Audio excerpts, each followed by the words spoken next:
وَيَا قَوْمِ مَن يَنصُرُونِي مِنَ اللَّهِ إِنِ ارْتَدتُّهُمْ أَفَلَا تَذَكَّرُونَ وَلَا أَقُولُ لَكُمْ عِندِي خَزَائِنُ اللَّهِ وَلَا أَعْلَمُ الْغَيْبَ وَلَا أَقُولُ إِنِّي مَلَكٌ وَلَا أَقُولُ لِلَّذِينَ تَزْدَرِي أَعْيُنُكُمْ لَن يُؤْتِيَهُمُ اللَّهُ خَيْرًا اللَّهُ أَعْلَمُ بِمَا فِي أَنفُسِهِمْ إِنِّي إِذًا لِمَنِ الظَّالِمِينَ.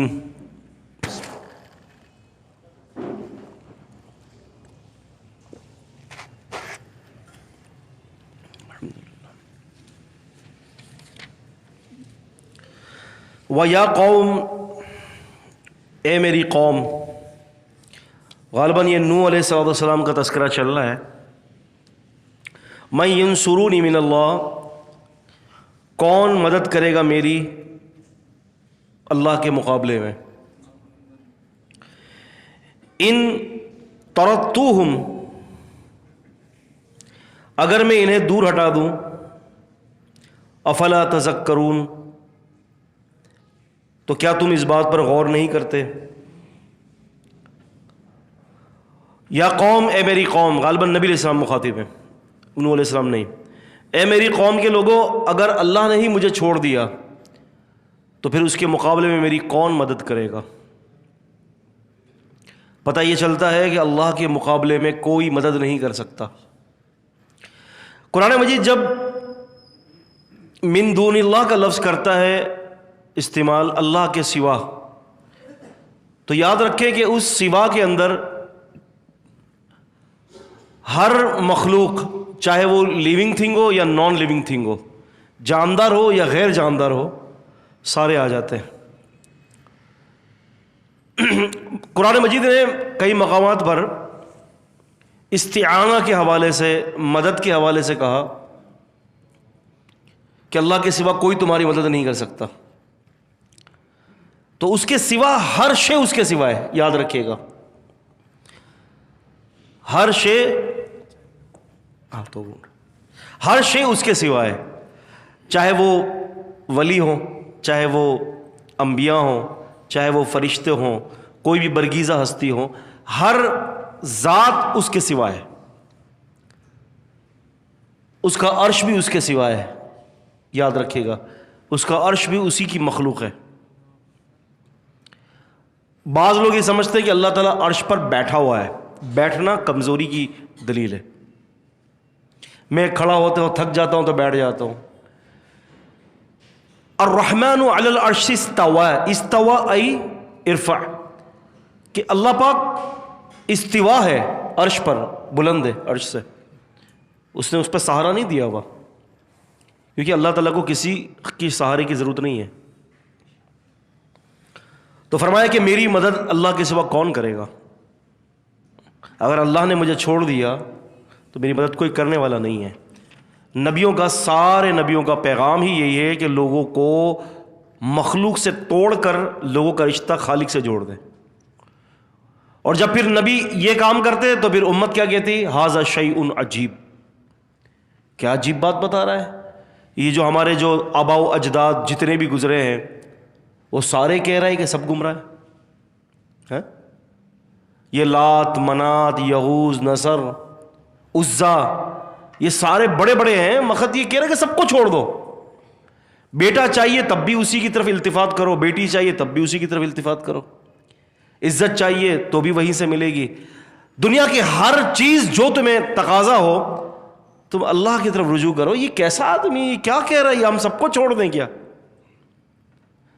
بڑے بڑے نام رکھے ہوئے ہیں، لات، منات، یغوث، نصر. اچھا، اللہ کے رسول ان کے بارے میں کہتے ہیں کہ کانوا صالحین فی قوم نوح. یہ نوح علیہ السلام کی قوم کے نیک بندے تھے. جب ان کا انتقال ہوا تو نبی کریم صلی اللہ علیہ وسلم فرماتے ہیں کہ لوگوں نے ان کی تصویریں بنا لی، مجسمے بنا لیے اور پوجنا شروع کر دیا. تو شریعت کے اندر تصویر سازی ہے ہی حرام، اسی لیے کہ بعد میں جا کر یہ تصویروں سے پھر بت پرستی شروع ہوتی ہے. چاہے وہ ہاتھ کے مجسمے ہوں، چاہے وہ کوئی اور ہو. البتہ خلاصہ یہ ہے کہ حرام ہے تو پر حرام ہے، الا یہ کہ شرعی تقاضے کے حوالے سے کوئی اضطراری کوئی کیفیت بن جائے. وہ ایک الگ مسئلہ ہے. ولا اقول لکم عندی خزائن اللہ. ولا واقع مانے اور، لا کے مانے نہیں، اور نہیں اقول میں کہتا ہوں، میں یہ نہیں کہتا، لکم واسطے تمہارے، عندی کہ میرے پاس، خزائن اللہ کہ اللہ کے خزانے ہیں. اگر یہ تم سمجھ رہے ہو کہ اللہ نے سارے خزانے اپنے میرے سپرد کر دیے ہیں اور تم مجھ سے التجائیں کرو، تم مجھ سے جو ہے استغاثہ کرو اور تم مجھے اپنی مشکلوں کے اندر پکارو، تو یہ تمہاری غلط فہمی ہے. کیوں کہ ایک تو بات یہ ہے کہ میرے پاس خزانے نہیں ہیں، دوسری بات یہ ہے کہ مدد کرنے کے لیے جو مطلوب شخص ہوتا ہے، جس کو پکارا جاتا ہے، اس کا غیب کا جاننا بڑا ضروری ہے. فرمایا ولا عالم الغیبہ، اور میں غیب نہیں جانتا. نبی علیہ السلام نے دو باتوں کی نفی کی، نہ ہی خزانے ہیں نہ غیب جانتا ہوں. کسی کی بھی تکلیف دور کرنے کے لیے یہ دونوں باتوں کا ہونا ضروری ہے کہ ایک تو اس کے پاس خزانہ ہو، پتہ نہیں مانگنے والا کیا مانگ لے، ہے نا، اور دوسری بات ہے کہ اس کو پتہ ہونا چاہیے کہ مانگنے والا کس نیت سے مانگ رہا ہے اور کیا مانگ رہا ہے اور کیسا مانگ رہا ہے. تو دونوں چیزوں کی نفی کر دی. اور قرآن مجید میں حال، ماضی، حال اور مستقبل، تینوں زمانوں کے حوالے سے رسول اللہ صلی اللہ علیہ وسلم کے لیے نفی کر دی کہ آپ کو تینوں زمانوں کی خبر نہیں ہے. ما تدری مل کتاب، ماضی، آپ کو کتاب کا علم ہی نہیں تھا. فرمایا کہ یہ جو منافق ہیں، مرد علی النفاق، نفاق پر جو جمے ہوئے ہیں، اے نبی آپ ان کو نہیں جانتے. وہ حال کی نفی کر دی. پھر یہاں پر ولا اقول لکم عندی خزائن ولا اعلم الغیبہ، یہاں مستقبل کی نفی ہے، میں غیب بعد میں بھی نہیں جانوں گا. تین زمانے ہوتے ہیں نا، پریزنٹ، پاسٹ اور فیوچر، ماضی، حال، مستقبل.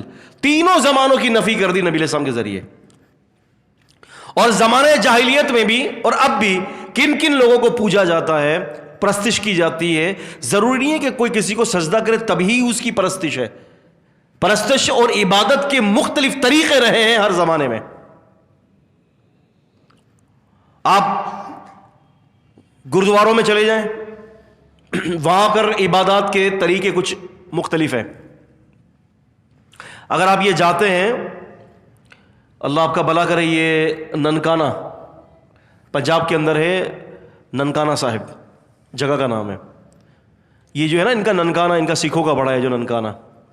وہ ننکانہ صاحب میں آپ جائیں تو وہاں پر آپ بالکل جب انٹر ہوں گے نا، ایک بڑا گیٹ لگا ہوا ہے، تو اس کے بالکل نیچے جو ہے ایک چھوٹے سے انہوں نے جو ہے نا پانی کی بہاؤ بنایا ہوا ہے.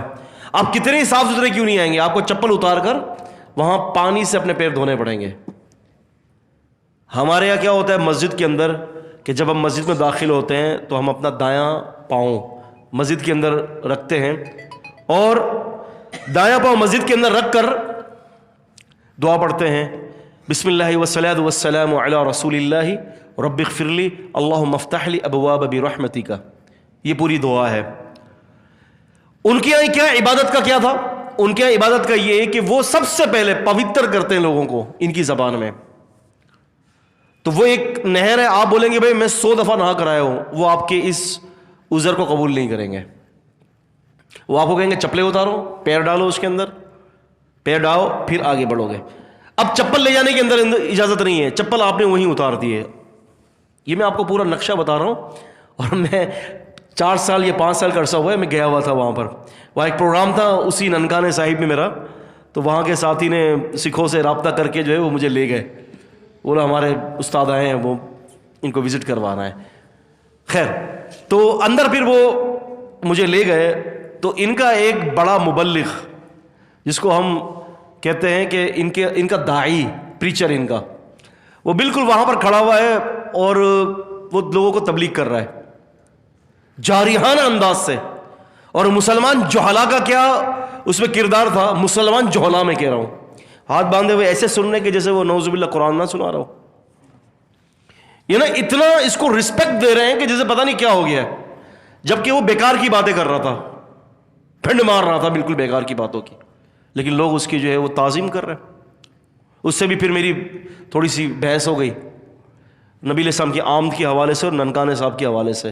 میں نے ان سے کہا کہ میں نے کہا جنم ساکھی کے اندر میں نے کہا تمہارے ننکانہ صاحب نے نبی علیہ السلام کا تذکرہ کیا ہے تو آپ کیوں نہیں مانتے اس شخصیت کو کہ جو کہ آپ کے جو ننکانہ صاحب جو تھے وہ خود ان کے ذات کے متاثر تھے بہت زیادہ.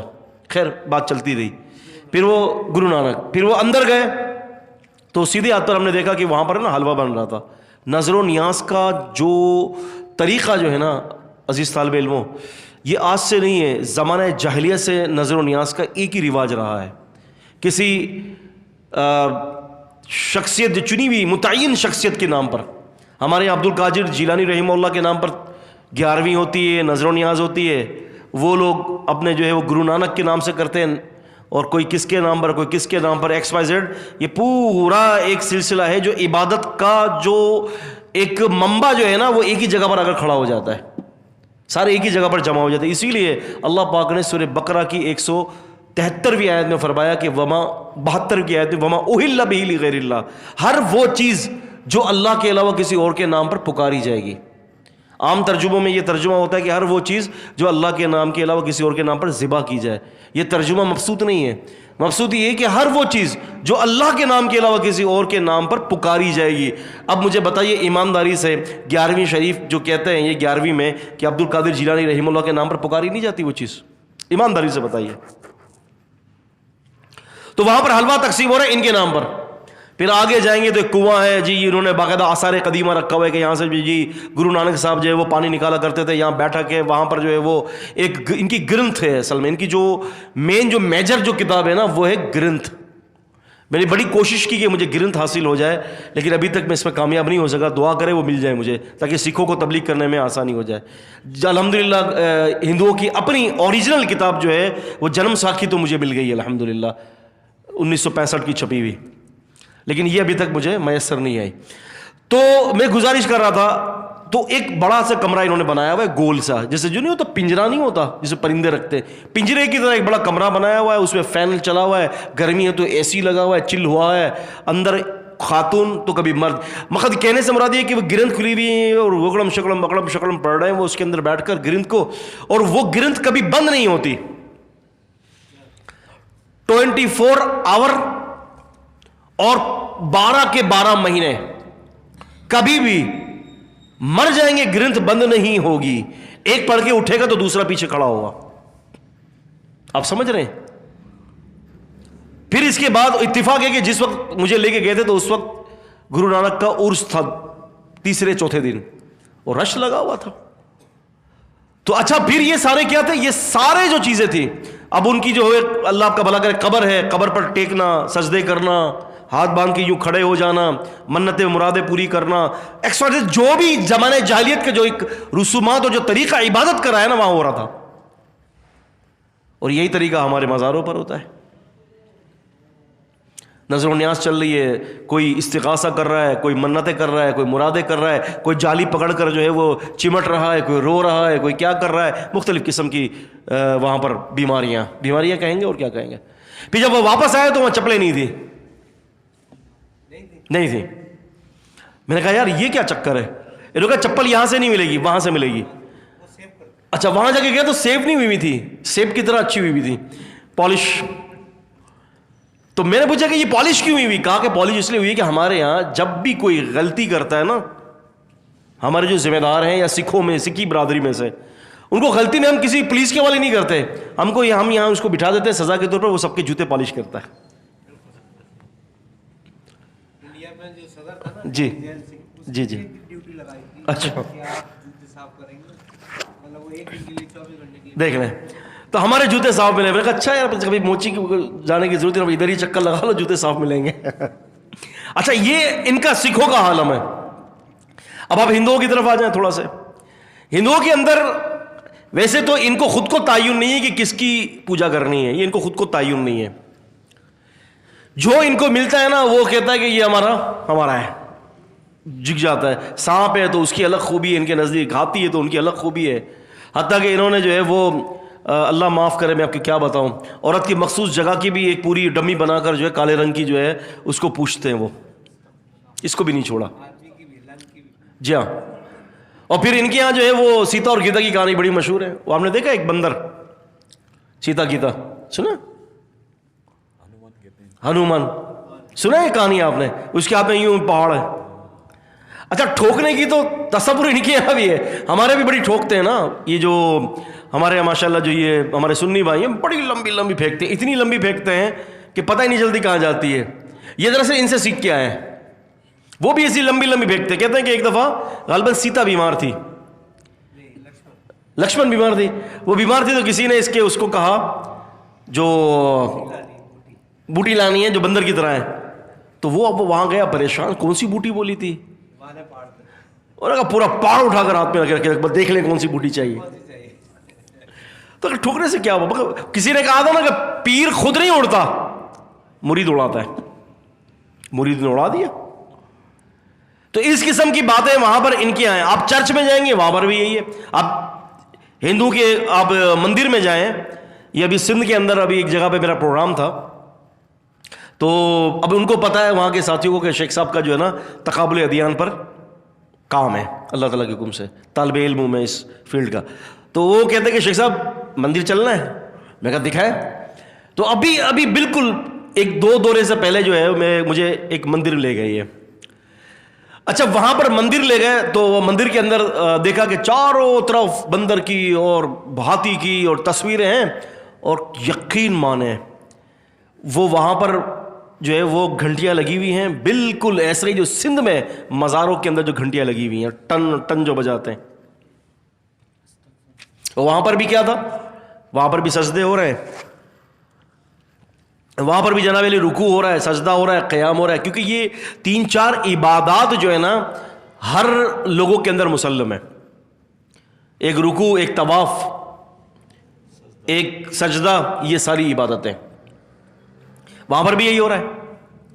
پھر آپ ادھر چلے جائیں, چرچ چلے جائیں. چرچ کے اندر کیا ہے؟ چرچ کے اندر بیٹھے جو ہے وہ بائبل پڑھتے ہیں, کچھ مخصوص بائبل کے فکرے. اور عقیدہ کیا ہوتا ہے کہ یہ جو مجسمہ جو ہے نا, یہ مجسمہ دراصل یسوع مسیح کا ہے اور اس کی ماں کا ہے, اور یہ دونوں مل کر خداوند کریم کے ساتھ مل کر ایک طاقت بن جاتے ہیں. وہی مسلمان کا بھی عقیدہ ہے, نور من نور اللہ, کہ رسول صلی اللہ علیہ وسلم اللہ کے نور سے نکلے, نعوذ باللہ. تو کہنے سے مراد یہ کہ اگر آپ ان ساری جتنے بھی بڑے اس وقت دنیا کے مذاہب ہیں اگر آپ ان کو دیکھیں گے تو آپ کے اندر ان کے اندر شرک کی وہی بو ملے گی جو مسلمانوں کے اندر شرک کی بو موجود ہے. تو فرمایا کہ بھائی جو بھی کوئی اگر کسی کے حوالے سے کہتا ہے کہ یہ میری مشکل کشائی کرے گا تو 2 خوبیاں اس کے پاس ہونی چاہیے. پہلی خوبی کہ اس کے پاس خزانہ ہونا چاہیے, ہر چیز کا خزانہ, اتنا خزانہ ہو کہ وہ اس چیز کو کریٹ کر سکے اور وہ اس چیز کو جنریٹ کر سکے, پیدا کر سکے اور اس کو چلا سکے. بسا اوقات کوئی بندہ کوئی چیز بنا دیتا ہے پھر اس کو چلانے کی قوت نہیں ہوتی. بسا اوقات کوئی بندہ بنا نہیں سکتا لیکن چلانے کی قوت ہوتی ہے. لیکن اللہ تعالیٰ کی جو صفت کریمہ ہے, خالق بھی وہی ہے اور بدیع بھی وہی ہے اور فاتر بھی وہی ہے. تو مراد یہ ہے کہ کریٹ بھی اسی نے کیا اور جنریٹ بھی اسی نے کیا اور کرتا رہے گا وہی. تو ایک بات وعلیکم السلام یہ ہے کہ اس کے جو ہے حوالے سے خزانہ ہونا چاہیے اس کے پاس, جو آپ مانگیں گے آپ کو مل جائے. آپ کو بادشاہت چاہیے, کوئی مسئلہ نہیں ہے.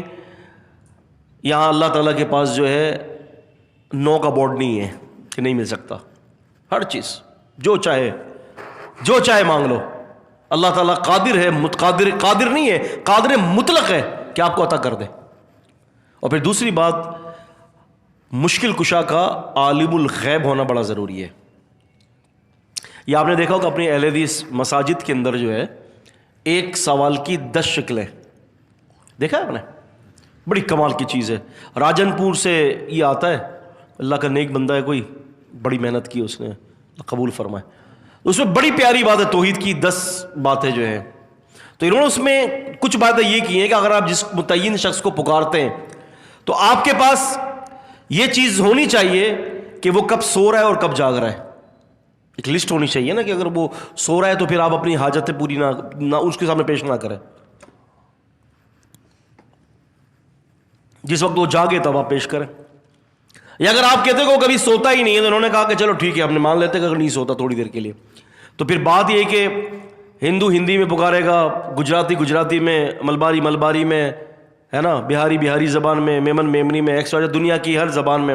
صرف پاکستان کے اندر ہی کم و بیش جو ہے 800 سے 900 زبانیں بولی جاتی ہیں, اور ہندوستان میں 2800 سے زیادہ زبانیں بولی جاتی ہیں. باقی دنیا میں پتہ نہیں کتنی زبان ہے.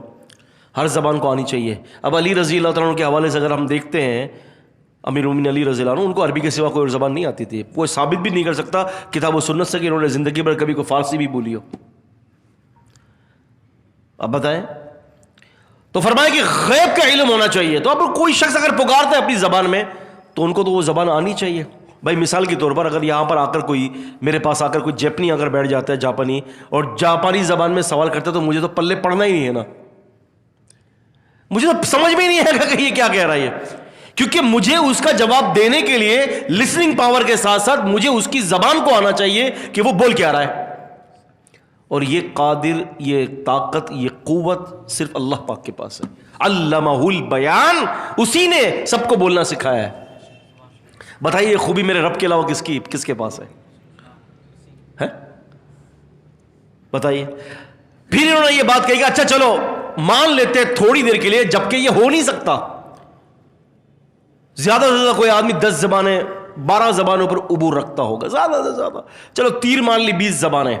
ایک زبان سیکھنے میں کم از کم جو ہے وہ 2 سال تو لگتے ہیں نا اس کے عبور کے لیے, ہے. تو اگر 20 زبانیں تو 40 سال تو یہی کھا گیا. تو بچپن سے پیدا ہوتے ہی ساتھی تو زبان تو نہیں بول سکے گا نا.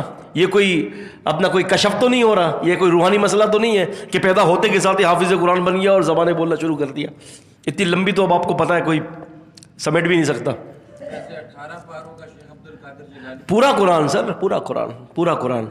ساری قوم جو ہے روزہ نہیں رکھ رہی ان کے چکر میں آ گئے. کیا ہو رہا ہے؟ انا للہ و انا الیہ راجعون. کسی نے کہا تھا کہ آنکھیں اگر ہوں بند تو پھر شفق کا کیا قصور. تو وہ انہوں نے کہا کہ چلو ٹھیک ہے, اگر ساری زبانیں تھوڑی دیر کے اگر مان لی جائے آتی ہیں ان کو, تو پھر اس بات کا تعین ہونا چاہیے کہ اگر کوئی بولنے سے قاصر ہے, بول ہی نہیں سک رہا, زبان ہی نہیں, کوئی گونگا, چلے گونگا, فالج کا اٹیک, پورا جسم, نہ پتلیاں چل رہی ہیں آنکھوں کی, نہ ہونٹ ہل رہے ہیں, نہ زبان چل رہی ہے, صرف دل کے اندر جو ہے وہ سانس ہے اور دل کے اندر پکار رہا ہے, تو کیا وہ شخص اس دل کی آہٹ کو بھی سنتا ہے؟ یہ طاقت کس کے پاس ہے؟ اللہ عز و جل وعلا. وَلَقَدْ خَلَقْنَا الْإِنسَانَ وَنَعْلَمُ مَا تُوَسْوِسُ بِهِ نَفْسُهُ وَنَحْنُ أَقْرَبُ إِلَيْهِ مِنْ حَبْلِ الْوَرِيدِ. ہم نے انسان کو پیدا کیا, ہم ہی جانتے ہیں اس کے سینے میں کیا خیالات پیدا ہوتے ہیں, کیونکہ ہم تو علم اور قدرت کے اعتبار سے اس کی رگ جان سے زیادہ قریب ہیں. کوئی ہے اور بتائیے, کوئی ثابت کر دے کہ اللہ کے علاوہ کسی کے پاس اتنی قوت ہے؟ ہم نے ابھی سوچا نہیں ہے, اللہ کی عزت کی قسم کھا کے کہہ رہا ہوں, میرے رب کی بڑائی کی بات کر رہا ہوں میں, ہم نے ابھی سوچا نہیں ہے, لیکن ہمارے پیدا ہونے سے کروڑوں سال پہلے رب کو پتا تھا کہ اس وقت یہ سوچے گا. یہ اس کی قدرت ہے. تو فرمایا کہ میں عالم الغیب نہیں ہوں, اور تیسری بات یہ ہے کہ میں تم سے یہ نہیں کہتا کہ میں فرشتہ ہوں. پچھلی امتیں نبی کو بشر ماننے کے لیے تیار تھیں, نبی ماننے کے لیے تیار نہیں تھی. آج کی امت نبی مانتی ہے, بشر ماننے کے لیے تیار نہیں ہے. سمجھ رہے نبی بھائی؟ پہلے کہہ رہے تھے کہ یہ بشر ہے, ہمارے جیسا بازاروں میں گھومتا ہے, بشر مان رہے ہیں, لیکن نبی ماننے کے لیے تیار نہیں ہے. اور آج کی امت نبی مانتی ہے, بشر ماننے کے لیے تیار نہیں ہے. نہیں, بشر نہیں مانیں گے ہم, یہ تو نور سے ہے. اور میرے بھائی, نبی علیہ السلام کو فرشتہ بنا کر نبی پاک صلی اللہ علیہ وسلم کی عزت کو کم کر رہے ہو. اور بھائی نبی کریم صلی اللہ علیہ وسلم فرشتوں سے بھی اعلیٰ ہیں. آپ کی شخصیت, آپ کا وجود, آپ کی فضیلت, آپ کا شرف فرشتوں سے کہیں اونچا ہے. جبریل امین آتے تھے تو پہلے سلام کر کے اجازت مانگتے تھے آنے کی. اب بتائیے, اندازہ کریں آپ, تو اتنی عقل کے ناخن نہیں ہے. وَلَا أَقُولُ لِلَّذِينَ تَزْدَرِي أَعْيُنُكُمْ لَن يُؤْتِيَهُمُ اللَّهُ خَيْرًا. اور فرمایا اور نہ ہی میں ان لوگوں کے بارے میں جنہیں تمہاری آنکھیں حقیر سمجھتی ہیں. تزدوری اعینکم، اعین عین کی جمع اعین، تمہاری آنکھیں جس کو حقیر سمجھتی ہیں، میں ان کو ہرگز یہ نہیں کہوں گا کہ لن یؤتیہم اللہ خیرا، کہ اللہ تعالیٰ ان کو کوئی بھلائی نہ دے. میں کیسے کہہ سکتا ہوں؟ یہ تو اللہ کی مرضی ہے. ہو سکتا ہے مرنے سے 10 منٹ پہلے ہدایت کے فیصلے کر دے اور کلمہ پڑھ کے جنت چلا جائے. میں کیسے روک سکتا ہوں کسی کے خیر کے حوالے سے؟ ہم کسی شخص کے بارے میں اس کے مرنے سے پہلے جنت اور جہنم کا فیصلہ نہیں کر سکتے. یاد رکھیں، اگر وہ زندہ ہے نا، کتنا بڑا ہی کیوں نہ ہو اللہ کا باغی، فیصلہ نہیں کر سکتے کہ یہ جہنمی ہے. نہیں بھائی، یہ ہماری جرات نہیں ہے. نبی پاک فرماتے ہیں کہ میں نہیں کر سکتا ایسا کام. کیوں؟ اللہ اعلم بما فی انفسہم، سینوں کے بھید تو صرف اللہ ہی جانتا ہے خوب، اس کو پتا ہے یہ کب مسلمان ہوگا، کب مسلمان نہیں ہوگا، کیسے ہوگا. آپ دیکھیں نا، 4 آدمیوں کو قتل کرنے کا حکم دے دیا نبی علیہ السلام نے. امام بخاری کی صحیح بخاری کے اندر، ابن حجر کی الاصابہ میں، ابن اسیر کی اسد الغابہ میں، اور ابن عبد البر کی المعرفہ کے اندر، الاستیعاب کے اندر، ساری کتابوں میں، البدایہ والنہایہ میں، تاریخ ابن خلدون کے اندر، سب جگہ پہ موجود ہے. 4 آدمیوں کے قتل کا آرڈر جاری کر دیا، پاس کر دیا، قتل کر دینا. نبی صلی اللہ علیہ وسلم فرماتے ہیں کہ اگر بیت اللہ کی چادر کے ساتھ چمٹے ہوئے ہوں تب بھی قتل کر دینا، چھوڑنا مت ان کو. اب یہ 4 آدمیوں کے پاس پہلے اطلاع پہنچ گئی کہ بھیا تمہارے لیے تو دربار رسالت سے قتل کا آرڈر جاری کر دیا گیا ہے. اب وہ بھاگے. اس میں سے ایک کون تھا؟ ابو جہل کا بیٹا. اب دیکھیں یہاں پر اللہ اعلم بما فی انفسہم، اللہ جانتا ہے سینوں میں کیا ہے. ٹھیک ہے، اللہ جانتا تھا کہ ابو جہل کے بیٹے کا کیا مسئلہ ہوگا. یہ وہاں گیا سمندر کے اندر، سمندر میں طغیانی آئی، طوفان آ گیا.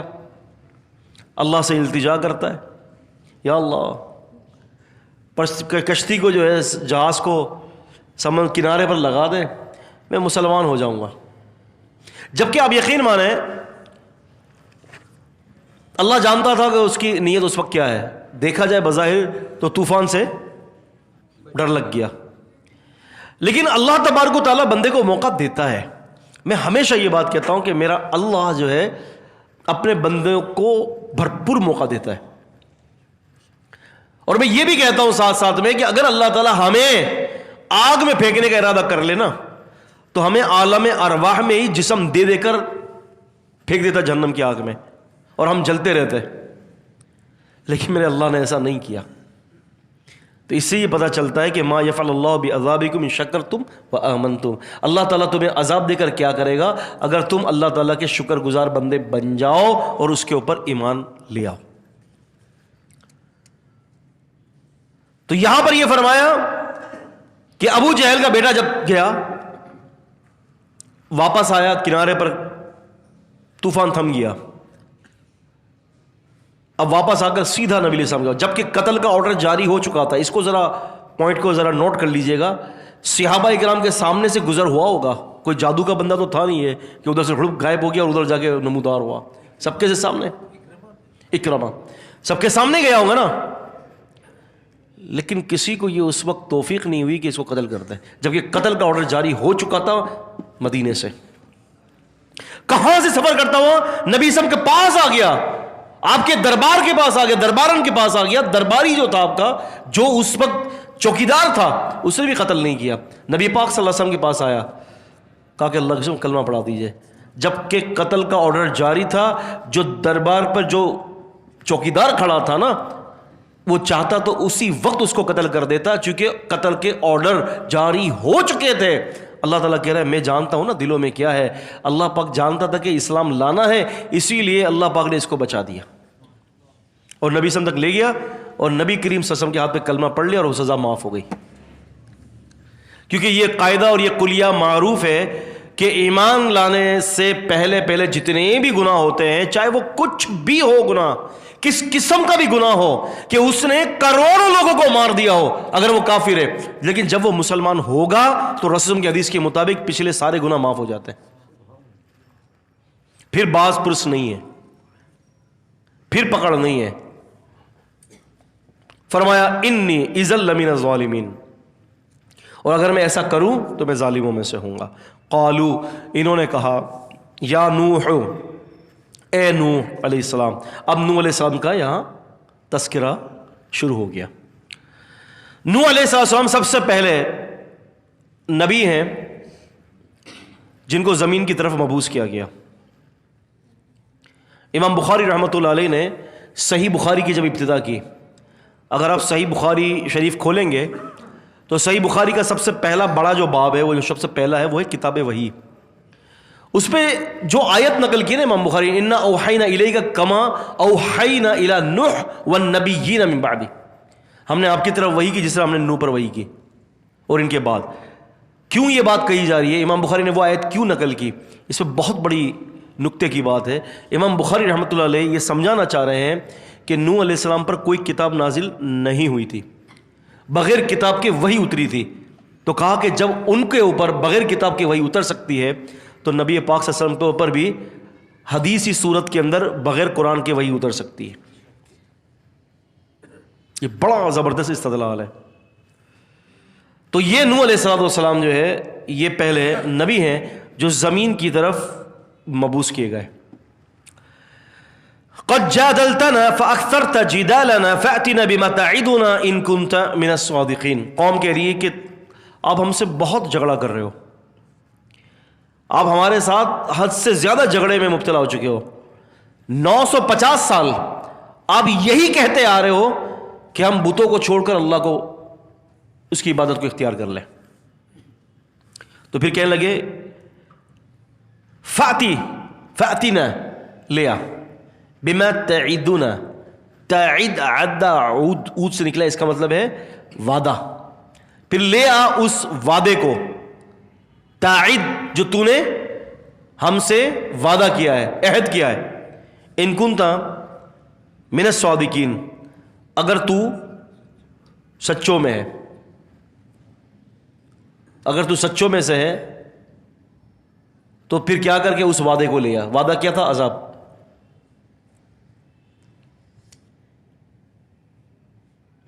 اب یہاں پر ہونا تو یہ چاہیے کہ 950 سال محنت کی، تو اب تھوڑا سا جو ہے ان کے اندر معاملے میں لچک ہونی چاہیے کہ جی ہم اللہ سے دعا کرتے ہیں کہ یا اللہ اگر نوح علیہ السلام حق پر ہیں تو ہمیں ہدایت دے دے۔ لیکن آپ اندازہ کریں کہ ایک آدمی 950 سال تک محنت کر رہا ہے اور اس کے جو ہے وہ محنت کے حوالے سے ان کے دلوں میں رائے کے دانے کے برابر بھی فرق نہیں آیا۔ جب نوح علیہ السلام 950 سال کے تھے تو پتہ چلا کہ دیگر لوگوں کی بھی عمریں اتنی بڑی تھیں۔ قال انما یاتیکم بہ، قال فرمایا انما، بات یہ ہے، یاتیکم بہ اللہ، اللہ تعالیٰ اس وعدے کو تمہارے لیے لے آئے گا، انشاء، اگر چاہے۔ پتہ چلا کہ عذاب نبی کے منشا پر نہیں اترتا، اللہ کی منشا پر اترتا ہے، اگر وہ چاہے گا تو ہوگا۔ وما انتم بمعجزین، عجز یجعز سے نکلا ہے، اس کا مطلب ہے کہ تم عاجز نہیں کر سکتے، یہ نہیں کہ تم بار بار تکرار کر کے تم اللہ کو عاجز کر دو، نہیں۔ ولا ينفعكم نصحی ان اردت ان انصح لكم، فرمایا ولا ينفعكم، تمہیں فائدہ نہ دے گا کیا؟ نصحی، میری نصیحت، یہ یا متکلم کہلاتا ہے، میری نصیحت تمہیں فائدہ نہیں دے گی۔ ان اردت، اگر میں نے ارادہ کر لیا، ان انصح لکم، کہ میں تمہیں نصیحت کروں، میں تو تمہیں نصیحت کرتے ہوئے ارادہ کر رہا ہوں، میں تو تمہیں نصیحت کر رہا ہوں، تم میری باتوں پر کانوں میں انگلی ٹھوس دیتے ہو ہیں۔ فلم یزدہم دعائی الا فرارا، میری پکار پر یہ بھاگ جاتے ہیں۔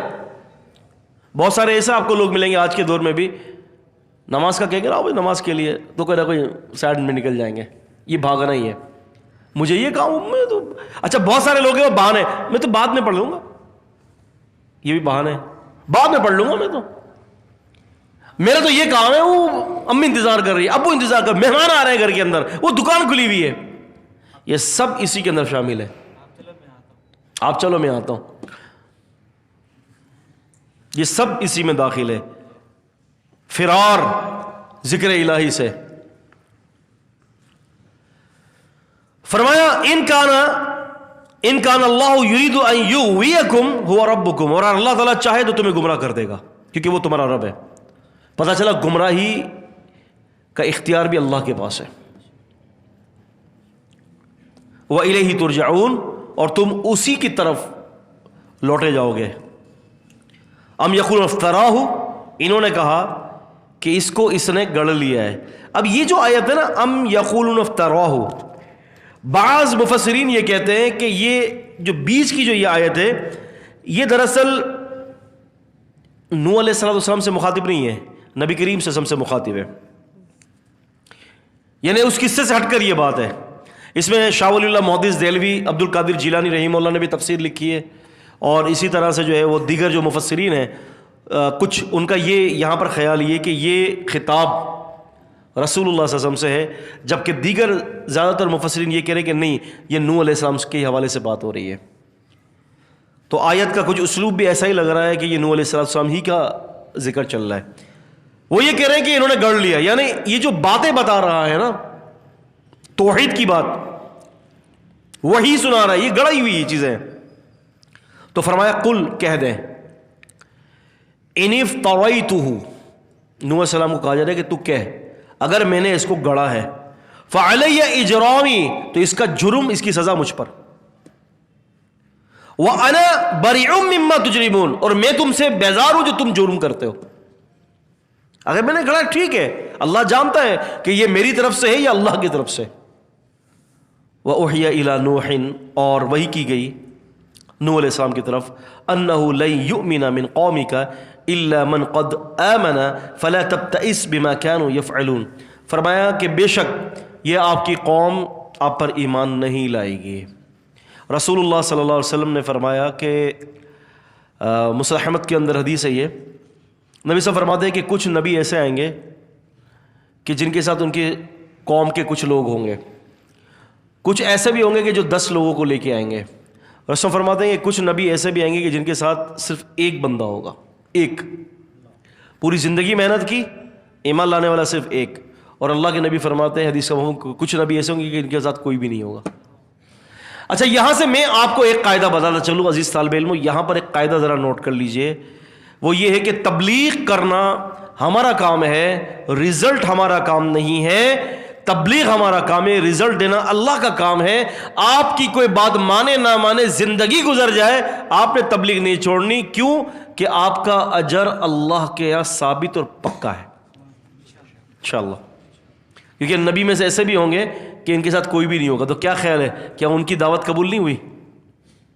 بتائیے، دنیا کے اندر انبیاء علیہ السلام سے زیادہ کوئی اعلیٰ قسم کا شخص پیدا ہو سکتا ہے؟ کوئی بھی نہیں۔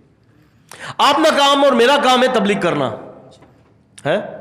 یا ایھا نبی، اے نبی صلی اللہ علیہ وسلم، آپ اللہ کے پیغام کو لوگوں تک پہنچا دیجئے۔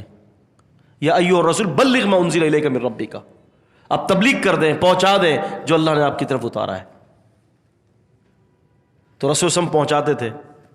اب آپ یہ نہیں دیکھتے تھے کہ کون کیسا اور کیسا نہیں ہے۔ ایک دفعہ یہ حدیث ہے مسند ابن ابی شیبہ کی، مسند ابن ابی شیبہ کی، سیدنا صہیب فرماتے ہیں کہ میں تھا، سیدنا صہیب اور ایک دوسرے صحابی تھے، غالباً ان کا جو ہے وہ نام بڑا مشہور ہے، کہتے کہ 3 قسم کے صحابہ تھے، اور مصعب بن عمیر تھے۔ مصعب بن عمیر یہ بڑے بعد میں غریب تھے نا، یہ تو پہلے امیر تھے بعد میں غریب تھے۔ یہ 3 قسم کے صحابہ غریب قسم کے لوگ بیٹھے ہوئے تھے۔ اللہ کے رسول صلی اللہ علیہ وسلم ان کے پاس بیٹھتے تھے، کہتے ہیں کہ ہم نبی صلی اللہ علیہ وسلم کے پاس بیٹھے تھے، اتنے میں سردار آئے، انہوں نے کہا کہ اللہ کے نبی کو کہا کہ آپ ان کو چھوڑ دیں، آپ الگ سے ہمارے ساتھ مجلس لگائیں، اگر آپ ان کے ساتھ، ان کو لے کر میرے ساتھ، ہم لوگوں کے ساتھ بیٹھیں گے تو لوگ کہیں گے کہ ان کی کوئی وقت ہی نہیں ہے، ہم چاہتے ہیں کہ ہمیں کوئی الگ پروٹوکول ملے۔ آپ نے ایگری کر لیا، ٹھیک ہے میں ان کو چھوڑ دیتا ہوں، آپ کے پاس آ جاتا ہوں۔ مقصد تو نبی پاک صلی اللہ علیہ وسلم کا یہ تھا نا کہ یار اگر یہ ہدایت لے آئیں گے، ہے تو پیچھے پوری قوم ہدایت پر آ جائے گی. لیکن آپ کمال دیکھیں, اللہ تعالیٰ کا معاملہ دیکھیں کیسا عجیب معاملہ ہے.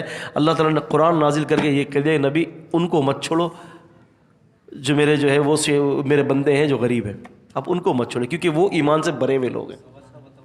نہیں وہ الگ ہے, وہ الگ ہے. یہ تو عبداللہ ابن ابی مکتوم ہے رضی اللہ تعالیٰ عنہ, عبس وتولی ان جاءہ الاعمی. تو یہ ساری باتیں کس بات کی ہیں کہ اللہ تعالیٰ کے نزدیک ہدایت بہت بڑی شے ہے, دل کا معاملہ. تو فرمایا کہ ہم نے وحی کی نوح علیہ السلام کی طرف کہ یہ آپ کی قوم میں سے یہ لوگ ایمان نہیں لائیں گے, الا من قد آمن, ہاں سوائے اس کے جو کچھ لوگ ایمان لے آئے بس. اچھا اس کے بارے میں یہ بھی آپ کو بتاتا چلوں, بڑی معروف بات ہے کہ نوح علیہ السلام کی قوم میں کتنے لوگ ایمان لائے؟ 88. اور کوئی مشہور ہے؟ آپ لوگوں کے درمیان یہ بھی مشہور نہیں ہے. 80 لوگ مشہور ہے, 80 لوگ مسلمان ہوئے تھے, بڑا مشہور ہے یہ تو. لیکن یاد رکھے کہ نہ 88 نہ 80 کوئی گنتی کتاب اور سنت سے ثابت نہیں ہے. اللہ جانتے کتنے لوگ ایمان لائے تھے. فرمایا فلا تبتئس, تو اے نوح علیہ السلام آپ غمگین نہ ہو. بشریت کے حوالے سے بندہ غمزدہ تو ہو ہی جاتا ہے نا. 950 سال سے بندہ محنت کر رہا ہے, اور پھر ان کے دن ہمارے دنوں کی طرح تھوڑی نہ کوئی تھے. کتنے لمبے لمبے دن تھے یار. آج اب آپ سے 30 سال پہلے چلے جائیں, 25 سال پہلے چلے جائیں, کتنے لمبے دن تھے. ایک رمضان کے بعد دوسرے رمضان کے انتظار میں بندہ آدھا ہو جائے. آج تو مہینے کی طرح سال بیت رہا ہے. پھر نوح علیہ السلام کے دور میں کتنے لمبے دن ہوں گے, سوچ ہوگی میری اور آپ کی, لمبے تڑنگے دن. اور پھر اس دنوں میں 950 سال, حد ہو گئی قسم سے. مگر استقامت اور استقلال کا پہاڑ بھی کیا ہوگا ان کے سامنے. تو اللہ تعالیٰ نے نوح علیہ السلام کو کہا کہ آپ غمزدہ نہ ہو, جو یہ عمل کرتے ہیں نا ٹھیک ہے, اللہ دیکھ رہا ہے کیا عمل کر رہا ہے. وَاصْنَعِ الْفُلْكَ بِأَعْيُنِنَا, بنائیے کشتی. فلک عربی کے اندر کہتے ہیں جہاز کو, جو کشتی کا جو جہاز ہوتا ہے نا بڑے سائز کا جو ہوتا ہے اس کو فلک کہتے ہیں. تو فرمایا کہ آپ کشتی بنائیے بڑی. وَوَحْيِنَا وَلَا تُخَاطِبْنِي فِي الَّذِينَ ظَلَمُوا, آپ کشتی بنائیے ہماری آنکھوں کے سامنے, آنکھوں کے سامنے بنائیے. پتہ چلا اللہ تعالیٰ نے اپنے لیے لفظ آنکھ استعمال کیا ہے, تو اس کی آنکھیں ہیں تبھی استعمال کیا ہے. اب اللہ تعالیٰ کی بعض صفتوں میں اس کے ہاتھ بھی آتے ہیں, بعض حدیث میں اس کی پنڈلی بھی آتی ہے, ٹھیک ہے. تو یہ ساری چیزیں آتی ہیں. اب ہماری مثل نہیں ہے. بعض لوگ ہاتھ سے تعویل دیتے ہیں کہ اس کی گرفت, جیسے حدیث میں آتا ہے نا کہ والذی نفسی بیدی. یہ میں آپ کو عقیدے کی بات بتا رہا ہوں کیونکہ ہم صرف تفسیر نہیں پڑھتے, اس میں ہماری عقیدے کی باتیں آتی ہیں. اور یہ وہ عقیدے کی باتیں آ رہی ہیں جو مدارس کے اندر 4تھے سال میں پڑھایا جاتا ہے, وہ آپ ابھی سے پڑھ رہے ہو. تو یاد رکھیں کہ جہاں بھی آتا ہے نا کہ والذی نفسی بیدی, قسم اس ذات کی جس کے ہاتھ میں میری جان ہے. تو ہاتھ سے مراد ہاتھ ہے, قبضہ قدرت نہیں ہے. اللہ تعالیٰ کی تعویلات, اللہ تعالیٰ کی جو صفتیں ہیں نا اس میں تعویلات کبھی بھی مت کیجیے, کیونکہ اہل سنت کا یہ عقیدہ ہے کہ وہ اللہ تبارک و تعالیٰ کی صفتوں میں تعویلات نہیں کرتے, جیسے اسے کہتے ہیں لیکن کما ینبغی لجلالہ, جیسے کہ اس اللہ کے شان کے لائق ہے. میں اور آپ نہیں سمجھ سکتے. فرمایا کہ لا تدرک الابصار وہو یدرک الابصار وہو اللطیف الخبیر. اسے کوئی آنکھ نہیں دیکھ سکتی, وہ اور آنکھ کو دیکھتا ہے کیونکہ وہ باریک بین اور خبر رکھنے والا ہے. ہم دنیا کی آنکھوں میں نہ اس کے صفات کا ادراک کر سکتے نہ ہم اس کو دیکھ سکتے. دنیا میں نبی نے بھی نہیں دیکھا, اللہ کے رسول صلی اللہ علیہ وسلم نے بھی اللہ تعالیٰ کو نہیں دیکھا. ایک دفعہ حدیث میں آتا ہے نا, امی عائشہ رضی اللہ عنہا نے فرمایا تھا کہ اللہ کی قسم کہ آپ نے اللہ تعالیٰ کو دیکھا ہے؟ آپ نے فرمایا عائشہ اسے کون دیکھ سکتا ہے, صاف منع کر دیا. اچھا نبی نے منع کیا, وہ بات سمجھ میں نہیں آ رہی ہے, خود جھگڑ ہے نہیں دیکھا ہے نہیں دیکھا. جو خود متکلم ہے جس کے بارے میں تم اتنا جھگڑ رہے ہو وہ خود منع فرما رہے ہیں کہ میں نے نہیں دیکھا, تو بات ختم ہو گئی. اب میں مثال کے دے رہا ہوں, میرے جیب میں ایک مثال والٹ ہے, اب آپ لوگ سب جھگڑو ان کی جیب میں جو ہے 5000 ہے 5000 ہے 5000. میرے کو نہیں بھیا میری جیب میں 1000 ہے, پھر بھی لڑ نہیں 5000 ہے تو بے وقوفی ہو گیا آپ. تو بالکل اسی سینس میں سمجھ لیں کہ جب خود نبی علیہ السلام فرماتے ہیں کہ عائشہ اسے کون دیکھ سکتا ہے, تو ختم ہو گئی بات. اور پھر امی عائشہ رضی اللہ عنہ نے پھر اسی وجہ سے بخاری شریف کتاب التوحید کے اندر ہے, کہتی ہیں کہ جو کوئی شخص یہ کہتا ہے کہ رسول اللہ صلی اللہ علیہ وسلم نے اللہ کو دیکھا ہے تو وہ جھوٹ کہتا ہے. لیجیے یہ حدیث بڑی معروف ہے جو آپ بتا رہے ہیں کہ اللہ کے رسول نے خود کہا کہ نہیں دیکھا, تو یہ کس نے؟ مسلم کی حدیث ہے. ابو ذر غفاری رضی اللہ عنہ سے بھی حدیث ہے کہ ابو ذر غفاری نے کہا تھا کہ اللہ کے وسلم حل رأیت رب, کیا آپ نے اپنے رب کو دیکھا ہے؟ تو آپ نے فرمایا کہ رأیت نورا, میں نے نور کو دیکھا ہے. اور دوسری حدیث میں آتا ہے کہ وحجابہ نور, میں نے اللہ کے حجاب کو دیکھا ہے اور وہ نور ہے. میں نے منع کر دیا, میں نے نہیں دیکھا. 70,000 نوری پڑھتے تھے. بالکل 70 نور ہے نا, اللہ تعالیٰ کا حجاب بھی نور ہے, لیکن وہ جتنے حجاب تھے وہ بھی سب مخلوق ہے اللہ تعالیٰ کی. تو مخلوق نے مخلوق کو دیکھا, خالق کو نہیں دیکھا. ہمارے یہاں غلط فہمی کیا ہوتی ہے, ایک حدیث کا قاعدہ یہ ہے کہ الحدیث یفسر بعضہ بعضھا, ایک حدیث دوسری حدیث کی تفسیر کر دیتی ہے. ٹھیک ہے.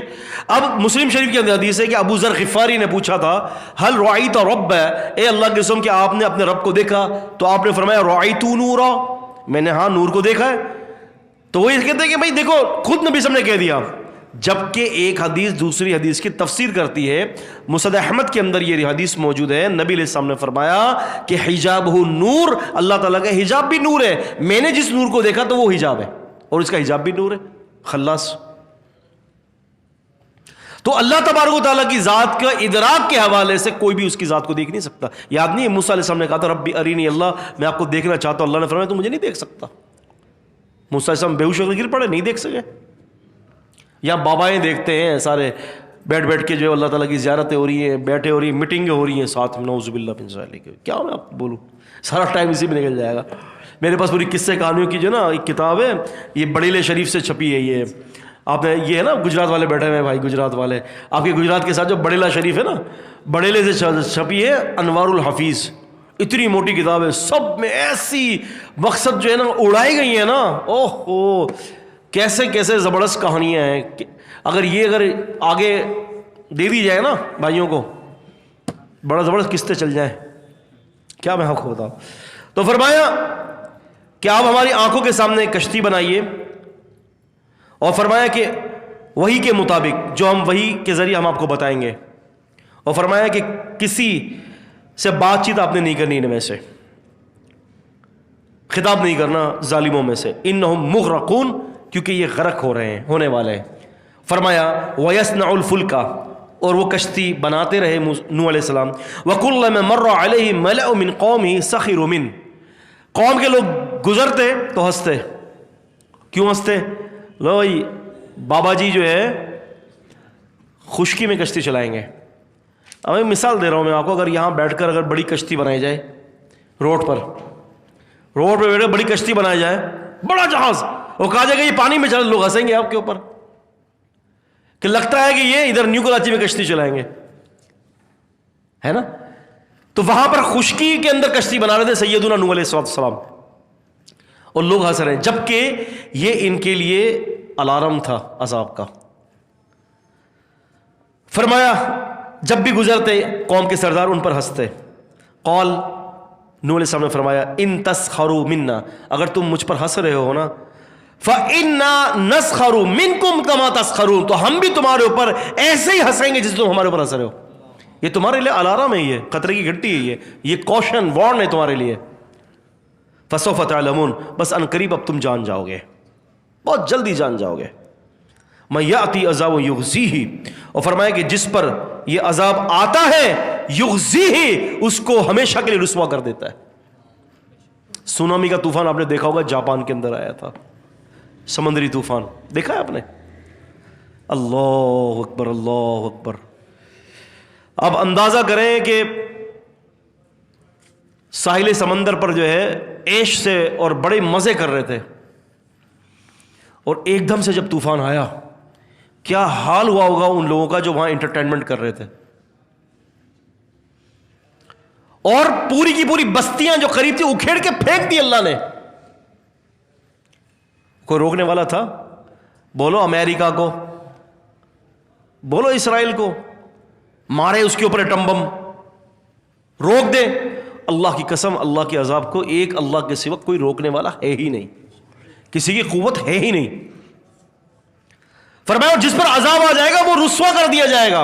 وَيَحِلُّ عَلَيْهِ عَذَابٌ مُقِيمٌ, اور جس پر ہم نے عذاب بھیج دیا نا اور وہ اس عذاب کی لپیٹ میں آ گیا تو فرمایا پھر اس عذاب کے ذریعے دائمی عذاب اس کے لیے حلال ہو جاتا ہے, یعنی وہ آخرت کے عذاب کے اندر لپیٹے میں آ گیا. اس سے یہ پتا چلا کہ نوح علیہ السلام کی قوم جو سمندر کے عذاب میں برباد ہوئی, غرق ہوئی, وہ اب بھی عذاب کے اندر ہی لپٹی ہوئی ہے. اللہ تعالیٰ نے فرمایا نا فرعون کے بارے میں غدوًا وعشیّا, صبح اور شام جہنم کی آگ کے اندر یہ اور اس کے لشکر پیش کیے جا رہے ہیں. صبح اور شام دو ٹائم جہنم کی آگ میں ان کو پیش کیا جاتا ہے. اللہ اکبر. حتی اذا جاء امرنا وفارت تنور, یہاں تک کہ جب ہمارا حکم آ گیا اور تندور ابل پڑا. تندور وہی تنور جو روٹی بناتے ہیں, تندور جس طرح سے کیسے انگارے نکلتے اس طرح سے پانی سے وہ ابل پڑا. قُلْ نَحْمِلْ فِيهَا مِنْ كُلِّ زَوْجَيْنِ اثْنَيْنِ, فرمایا کہ ہم نے کہا ہر چیز میں سے دو قسم کے نر اور مادہ ان کو گھر والوں کو سوار کر لیجئے. نوح علیہ السلام کی بیوی اور لوط علیہ السلام کی بیوی شامل نہیں ہوئی. فَخَانَتَهُمَا, اللہ تعالیٰ نے سورہ تحریم میں فرمایا ان دونوں نے خیانت کی. فَلَمْ يُغْنِيَا عَنْهُمَا مِنَ اللَّهِ مِنْ شَيْءٍ, پھر اللہ تعالیٰ سے کوئی چیز بھی ان کو فائدہ نہ دیا. فرمایا کہ وفارت تنور, تندور کی طرح ابلنے لگا. وَقُلْ نَحْمِلْ فِيهَا مِنْ كُلِّ زَوْجَيْنِ اثْنَيْنِ أَهْلَكَ إِلَّا مَنْ سَبَقَ عَلَيْهِ الْقَوْلُ وَمَنْ آمَنَ, اور فرمایا کہ گھر والوں کو سوار کر لے اور اس سے پہلے جو بات طے ہو چکی ہے, جو ایمان والے ہیں ان کو سوار کر لے. اور فرمایا کہ وہ بہت تھوڑے تھے. وَمَا آمَنَ مَعَهُ إِلَّا قَلِيلٌ, تھوڑی مقدار میں لوگ ایمان لائے تھے. اب مقدار کیا تھی یہ تو میرا اللہ جانتے ہیں کہ کتنی مقدار, کتنے لوگ تھے. وَلَا تَقْفُ مَا لَيْسَ لَكَ بِعِلْمٍ, اس چیز کے پیچھے مت جاؤ جس چیز کا تمہیں علم نہیں دیا گیا. وَقَالَ ارْكَبُوا فِيهَا بِسْمِ اللَّهِ مَجْرَاهَا, اور اس نے کہا کہ سوار ہو جاؤ اللہ کا نام لے کر, اللہ کے نام لے کر سوار ہو جاؤ کشتی میں. پتہ یہ چلا کہ کشتی کی اپنی ذاتی اور بنانے والے کی کوئی خوبی نہ تھی. اب خوبی یہاں سے شروع ہوگی جس کا نام لے کر تم میں بٹھایا جا رہا ہے. خوبی یہاں سے. تم یہ سمجھ لو کہ نوح علیہ السلام نے کشتی بنائی ہے اس میں کوئی خوبی آ گئی, یا نوح علیہ السلام کے اپنے ہاتھوں میں یہ کوئی ایسی خوبی نہیں. خوبی کا اصل اختیار ایک اللہ کے اختیار میں. تو فرمایا کہ ان کو اللہ کا نام لے کر سوار ہو جائے اور اس کا چلنا اور ٹھہرنا. مجریہا, مجر یجری, اس کا جاری ہونا. ومرساہا, اور اس کا کہیں رک جانا. کشتی جائے گی, چلے گی بھی اور رکے گی بھی, یہ سب اللہ کے نام سے. ان ربی لغفور الرحیم, بے شک میرا رب بخشنے والا اور رحم کرنے والا ہے. یہاں پر لفظ غفور اور رحیم کا کیا تعلق ہے آیت کے اندر؟ غفور سے تعلق یہ ہے کہ میرے ساتھ جو سوار ہونے والے ہیں نا یہ بھی معصوم الخطا نہیں ہے, لیکن میرے رب نے ان کے ایمان کی برکت سے ان کو معاف کر دیا. اور رحیم یہ ہے کہ ان کی کشتی کو, ان کو عذاب سے, دنیا کے عذاب سے بھی بچا رہا ہے اور آخرت کے عذاب سے بھی بچا رہا ہے. یہ رحیم ہے. یہ دو آیتیں اس ضمن کے اندر فٹ ہو رہی ہیں. وَهِيَ تَجْرِي بِهِمْ فِي مَوْجٍ كَالْجِبَالِ, آج کی آخری آیت ہے. اور وہ ان کو لے کر پہاڑوں جیسی موج میں چلی جاتی. اب یہ کشتی کا سمندر میں سفر کرنا یہ واقعتاً اللہ کا خاص فضل ہے.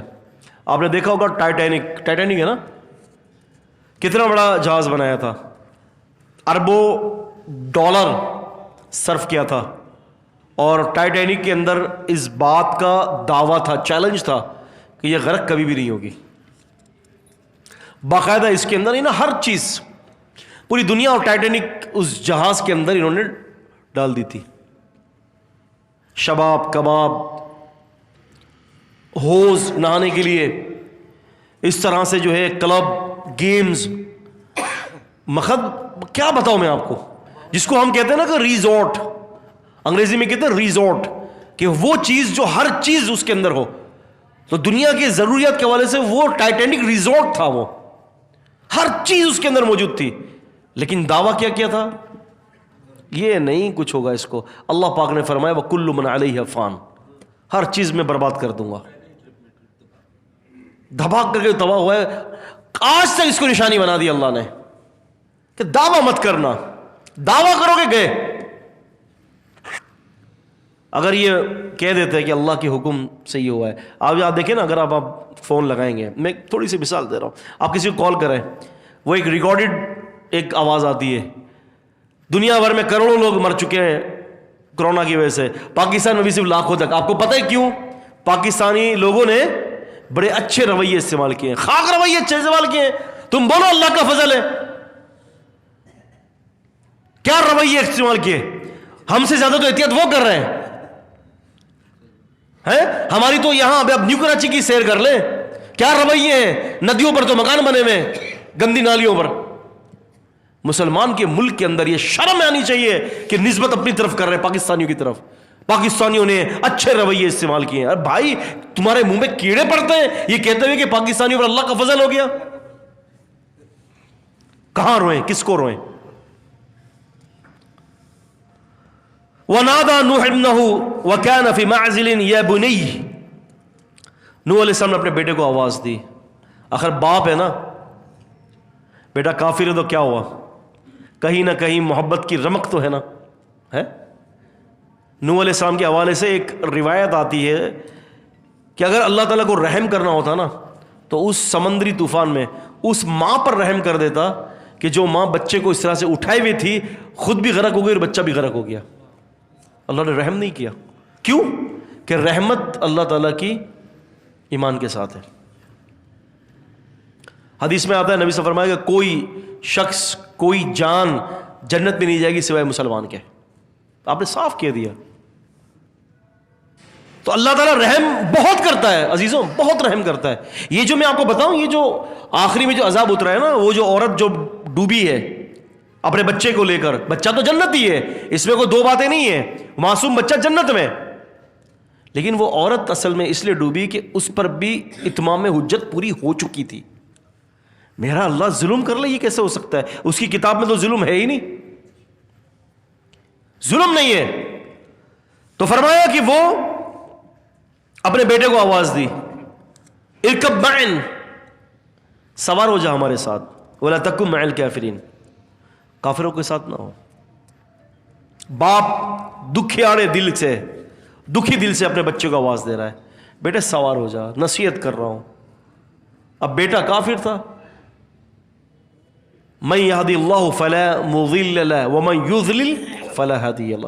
جسے اللہ ہی گمراہ کر دے تو پھر اسے ہدایت دینے والا کون ہے؟ جب اللہ ہی نہیں چاہیں گے. اور ویسے اللہ تعالیٰ خود نے یہ نہیں گمراہ کیا اس کو، ان کے بچے کو، ان کی بیوی کو، خود ہوئے ہیں یہ. اتمام حجت تو پوری کروا دی نا. جب دوسرے لوگ دیکھ رہے ہیں ان کے عمل کو، تو گھر والے نہیں دیکھ رہے ہوں گے.